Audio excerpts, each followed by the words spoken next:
I was content with my routine. Days blended together, as they always had, and though my life wasn't especially exciting, it had a calm rhythm to it that I'd grown accustomed to. There was something satisfying about the way every day felt predictable, each hour slotting into the next like puzzle pieces in a familiar pattern. I spent mornings at work, afternoons on the green, and evenings winding down with a book or watching a movie to pass the quiet hours. Golf had been a part of my life for as long as I could remember, but it had recently taken on a new significance. It wasn't about the game as much as it was about the companionship, the comfortable, grounding friendship I'd developed with Frank. Frank was 70, a retired engineer with an easygoing smile and a voice that could calm a storm. He was one of those people you felt you'd known forever, even if you'd just met. Every Tuesday and Thursday, we'd meet at the course, sharing laughs, trading stories, and losing ourselves in the shared rhythm of golf. But lately, something had shifted. I couldn't put my finger on it at first, chalking it up to an overactive imagination or some latent loneliness creeping in at odd hours.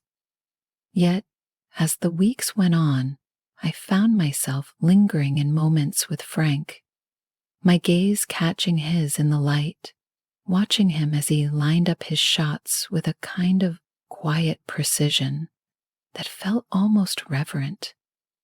It was an absurd feeling. I was too young to feel so caught off guard by someone, and he was twice my age, with gray hair and hands calloused by years of working on engines and carpentry projects. And yet, I found myself noticing the small details, the way his voice lowered when he spoke of something he was passionate about, the way he held himself with a calm assurance, a stark contrast to the restless energy that seemed to define everyone else around me. The scent of his cologne would linger faintly in the locker room, a mix of something woody and spicy that somehow felt familiar and grounding. His laugh, soft but genuine, had a way of echoing in my mind, even hours after we'd parted ways. It was after one of our usual games that the first truly unexpected moment happened. We'd both finished our rounds, and I had been in the locker room, wiping sweat from my face, more from the emotional weight of the day than the exertion. Frank had finished sooner and was already heading out, or so I'd thought. I was washing my hands when he appeared in the doorway, his silhouette framed against the warm light of the hallway. We'd both finished our rounds, and I had been in the doorway, his silhouette framed against the warm lights of the hallway. "Forgot my water bottle," he murmured, with a faint smile, his voice soft, but somehow filling the quiet of the locker room. I watched as he moved toward his locker, his movements unhurried, and as he opened the door, his gaze shifted, catching mine in the mirror.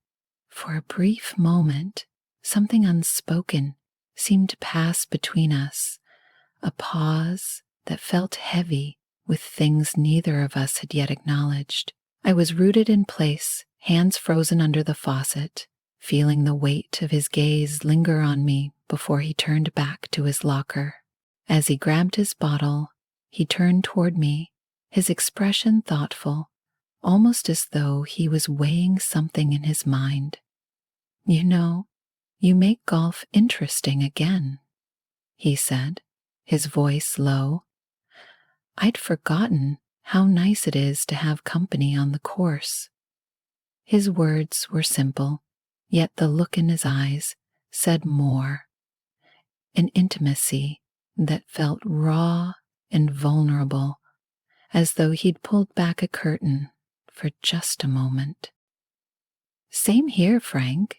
It's nice to have someone around who understands the quiet, I replied, my voice carrying an edge of uncertainty that I hoped he wouldn't notice. The silence that followed was somehow both comforting and tense, each of us rooted in our spots, unwilling to move and break whatever spell had settled over the room. But finally, he offered a faint smile, a subtle nod that felt like an acknowledgement of something we both weren't ready to voice. Then, without another word, he left, the echo of his footsteps fading down the hallway. Over the following days, I found myself replaying that moment again and again, dissecting every small glance, every slight shift in his posture, as if trying to decode some hidden message. Had it all been in my head? Was I just looking for something to fill a void I didn't even know was there? The more I thought about it, the more I realized how deeply I had come to value Frank's presence. His steady calm, his gentle humor. He was a contrast to the chaos of the world outside, a reminder of something solid and real. I began to anticipate our meetings on the course with a different kind of eagerness, feeling a strange flutter in my chest as each Tuesday and Thursday approached. One particular afternoon, the air was thick with the heat of summer, and we'd both finished our game in near silence, too worn out to speak. We headed back to the locker room, our movements slowed by exhaustion. As I wiped the sweat from my brow and looked over at Frank, a sense of boldness crept over me, a boldness I couldn't explain and didn't dare examine too closely. Maybe it was the lingering warmth of the day or the faint glint of something unreadable in his eyes, but I found myself watching him more intently than I ever had before. I hadn't intended to linger after the game, but Frank seemed to have the same idea. As he settled on the bench across from me, his gaze wandered toward me, a quiet curiosity in his expression. There was something oddly comforting in his presence, a familiarity that soothed the edges of my nerves, even as my heartbeat quickened. "Another good game." "Ah," he said with a small, knowing smile. I nodded, my throat suddenly dry as I struggled to find words. The silence between us thickened, filled with the soft hum of the locker room air conditioning and the faint rustle of our movements. I could feel his gaze on me, unguarded and intense, and in that moment, I knew that he sensed the shift too. That subtle undercurrent that neither of us dared to name. "Frank, I started, my voice barely above a whisper, but the words died on my lips as I met his gaze head on.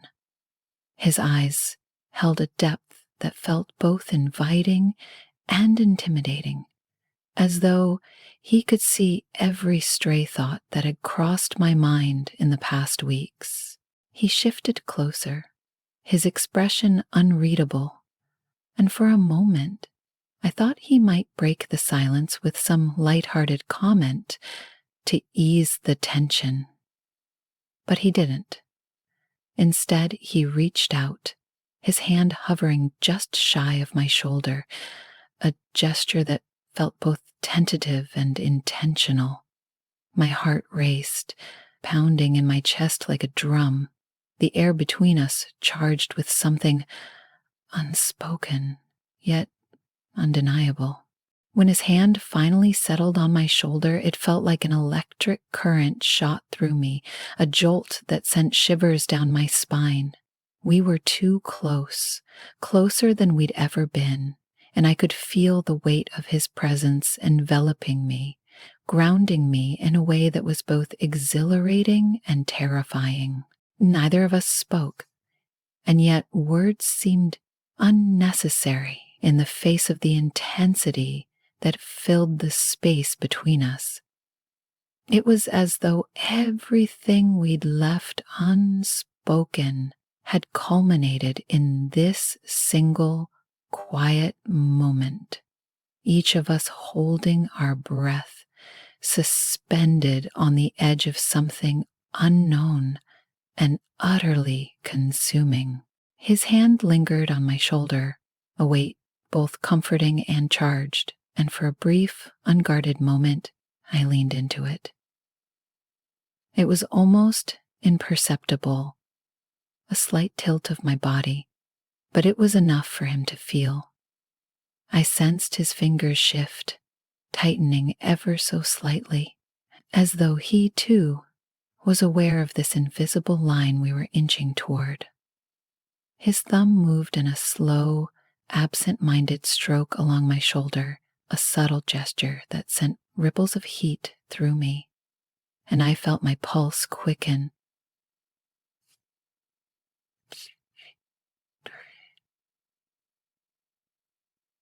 As a scent of peppermint and rose came to me, with the sweet scent of smoke, and it filled me with a sense of bond. The same flow crossed my heart, making me feel I should have pulled away. I knew I should have stood up, made some excuse about needing to head home, but I couldn't. I was rooted in place, drawn to him in a way that defied all logic or reason. My mind raced with 1,000 thoughts, questions without answers, doubts mixed with a strange, unyielding certainty. And yet, despite all the reasons that screamed at me to walk away, I found myself unable to do so. The warmth of his touch, the closeness of him, the soft scent of his cologne, mingling with the faint, earthy smell of the golf course. It all seemed to lull me into a kind of trance. "Are you all right?" he murmured, his voice low and soft, almost a whisper, as if afraid to shatter the fragile moment between us. I nodded, my throat too tight to form words. I felt the heat rise to my cheeks, embarrassed by how intensely I was reacting to something so small, so seemingly innocent. But it wasn't innocent, was it? We both knew there was something more here, something neither of us had anticipated. I dared to meet his gaze, and the intensity I found there took my breath away. His eyes held a depth of emotion I hadn't expected, a kind of raw vulnerability that mirrored my own. He was just as conflicted, just as aware of the boundary we were skirting, and yet he didn't pull away. The silence stretched between us, heavy and full of unspoken words. I felt as if I were balanced on the edge of a cliff, teetering between the safety of retreat and the thrill of surrender. And in that moment, with his hand warm against my skin, I realized that part of me wanted to fall. Part of me was ready to let go, to step into the unknown, to embrace whatever it was that had been building between us all this time. I don't know what compelled me to move, but before I knew it, my hand had reached up, covering his on my shoulder. The contact felt electric, a spark that seemed to ignite something within both of us. His fingers shifted under mine, intertwining in a way that felt both hesitant and intentional, as though he were testing the waters, unsure of how far I was willing to go. Our gazes locked, and in that instant, I knew there was no going back. The line we had been towing for weeks had been crossed, and there was no erasing it, no pretending it hadn't happened. "Frank!" I whispered, my voice barely audible, yet it seemed to echo in the small space, amplifying the intensity of the moment. I didn't know what I was going to say, only that I needed to say something to give voice to the whirlwind of emotions churning inside me. But before I could find the words, he leaned in, his face mere inches from mine, his breath warm against my skin. My heart raced, each beat loud and insistent, drowning out any lingering doubts. When his lips brushed against mine, it was gentle, tentative, as though he were giving me a chance to pull away. But I didn't. Instead, I found myself leaning into the kiss, my hand slipping up to rest against his chest, feeling the steady rhythm of his heartbeat under my palm. It was surreal, a mix of disbelief and an overwhelming sense of rightness that left me breathless. I had never expected to feel this way, never imagined that someone like Frank could make me feel so alive, so utterly captivated. The kiss deepened, and in that moment, the world outside faded away. There was only him, his touch, his warmth, the way his hands cradled my face with a tenderness that took my breath away. It was as if he were memorizing every detail, every curve, every line, as though he too understood the significance of what we were sharing.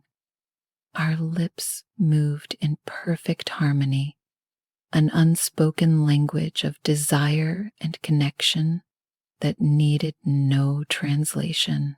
When we finally broke apart, we were both breathing heavily, the intensity of the moment lingering in the air between us.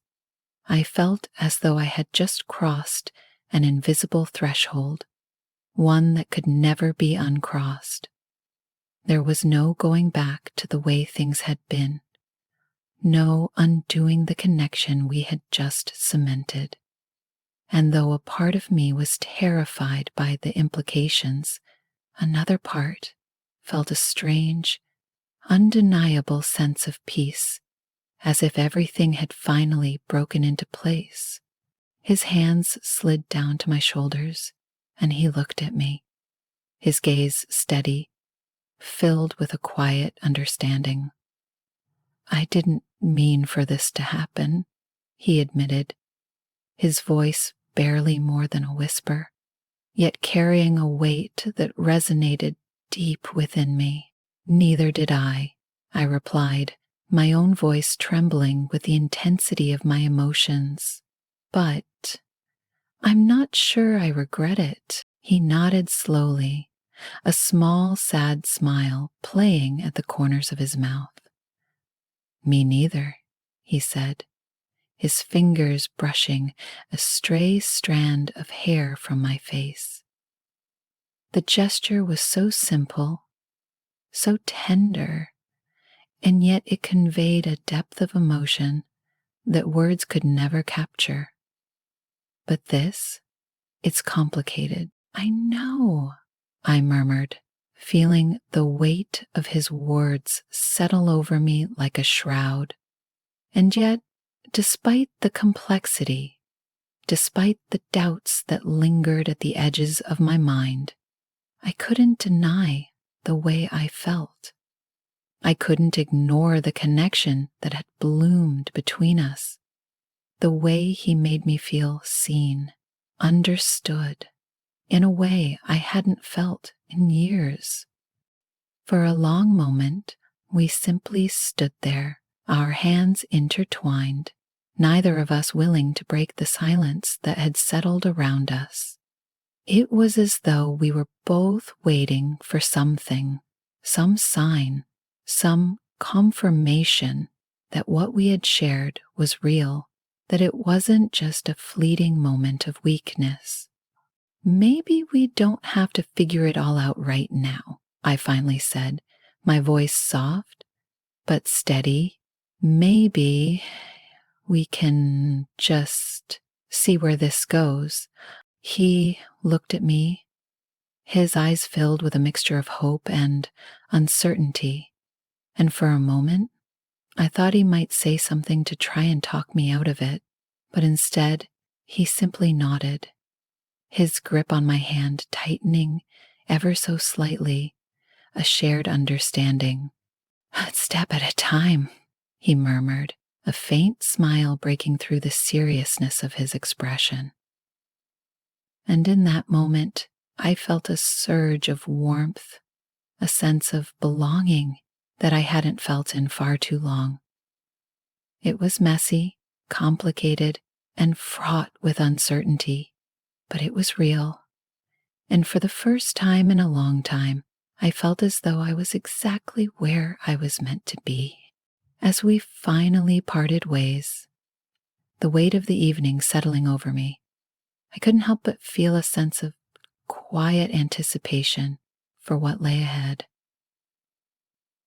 Our relationship had changed irrevocably, and while the future was uncertain, I knew that whatever happened, this connection, this bond we had formed, would always hold a special place in my heart. It was a line we had crossed, a threshold we could never return from, but it was also the beginning of something new, something that felt both terrifying and beautiful. And as I walked out of the locker room, a faint smile tugging at the corners of my lips, I knew that my life would never be the same. Over the next few days, I found myself replaying that night in the locker room in my mind, analyzing every touch, every whispered word. It felt surreal, almost as if it had been a dream. But the memory of Frank's hand in mine, the warmth of his gaze, was too vivid to dismiss. I felt a strange mix of excitement and uncertainty as I tried to navigate the emotions that had taken root within me. Emotions I hadn't even realized I was capable of feeling. When Thursday rolled around, I felt a flutter of nervous anticipation as I arrived at the golf course, my eyes searching the familiar landscape for any sign of him. Part of me worried that our connection had been a one-time moment, something fleeting that would dissolve in the light of day. But as soon as I saw him walking up the path, his expression thoughtful yet warm, I knew that wasn't the case. He greeted me with a quiet smile, a softness in his gaze that seemed to acknowledge everything we'd shared without needing to say a word. Our game was uncharacteristically quiet, both of us moving through the course with a sense of unspoken understanding. There was no need for small talk, no need to fill the silence with empty words. Instead, we let the stillness wrap around us, each shot punctuated by a glance, a fleeting touch, moments that spoke volumes without uttering a single syllable. After the game, we found ourselves in the locker room again, the familiarity of the setting adding a strange sense of comfort to the charged atmosphere between us. He leaned against the wall, watching me with an intensity that made my heart race, his gaze unwavering. I felt that familiar pull, that irresistible magnetic force drawing me toward him. And before I knew it, I had crossed the room, standing mere inches from him. "Frank," I began, my voice barely a whisper, but he silenced me with a gentle hand on my arm, his touch warm and steady. He didn't say anything, just looked at me with a depth of understanding that somehow soothed every frayed nerve, every lingering doubt. There was no hesitation this time, knew that we were crossing a line that couldn't be undone. And yet, it felt right, as though this moment had been waiting for us all along. His hand slid to my waist, pulling me closer, and the world seemed to narrow to just the two of us, suspended in a moment that felt both timeless and inevitable. The kiss that followed was slow, unhurried, filled with a quiet passion that left me breathless. It was a kiss that spoke of trust, of shared secrets, of a connection that ran deeper than words could express. I melted into his embrace, letting myself be swept away by the tenderness, the intensity, the sense of belonging that seemed to radiate from him in that small, dimly lit locker room. Time seemed to stop. Every thought, every worry, every nagging doubt faded into the background, leaving only the raw, undeniable reality of us. His touch was gentle, reverent, as though he understood the weight of the moment, the depth of what we were sharing. And for the first time in years, I felt truly seen, truly understood, in a way that defied explanation. When we finally parted, we were both quiet, our breaths mingling in the stillness of the room. I could see the same mixture of wonder and uncertainty in his eyes, a reflection of everything I was feeling. We stood there for a long moment, each of us absorbing the gravity of what we had shared, the bond we had forged. Dr. Graham pushed open the door and we entered the chamber. "I don't know where this will lead," he murmured, his voice soft, his gaze steady, "but I know that I don't want to let go of it until everyone has a chance. I'm so glad you came to this. We are not done yet. You will not do the timing for yourself." His words hung in the air, carrying a truth that resonated deep within me.